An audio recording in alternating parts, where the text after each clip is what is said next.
I was asked to draw this gal as a birthday present for a friend. For this one, I was going to show you how I did it from start to finish. First, I did my mapping on computer in PowerPoint.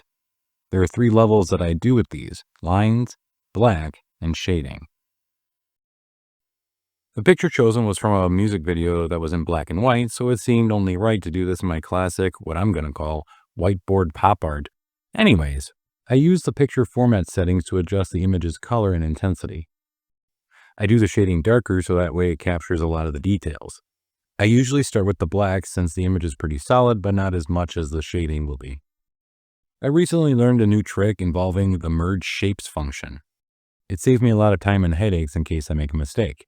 So I do the mapping in chunks, then I merge them into one solid shape.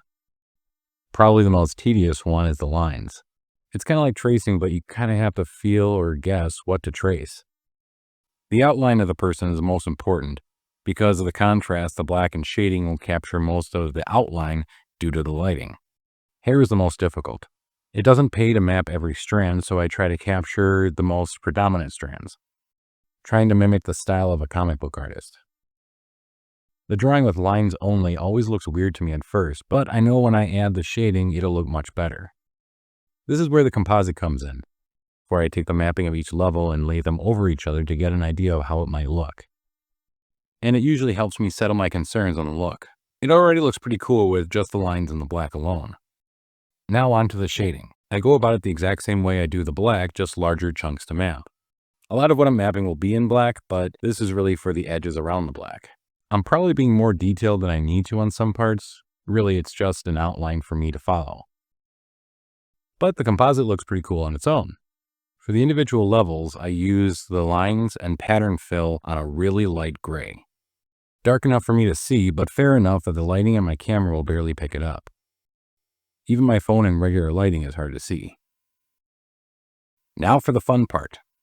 I'm doing this one on straight glass. I use a couple of strips of thick magnetic tape to keep the glass in place as much as possible. I got some double glass floating picture frames to do some of these drawings. The glass is too thick for magnets and too small for any clamps that I have. I place a couple of small magnets on either side to keep it from sliding. I start with the lines to essentially frame the drawing. The scariest part is always moving the glass to lay down the next sheet, but it all worked out fine. I had a reference picture above my desk and noticed the nose didn't look right. It looks fine, it's just it didn't look like her nose. So I called an audible on that one. I think it turned out pretty good, and the final touch to call it done. Let me know what you think in the comments.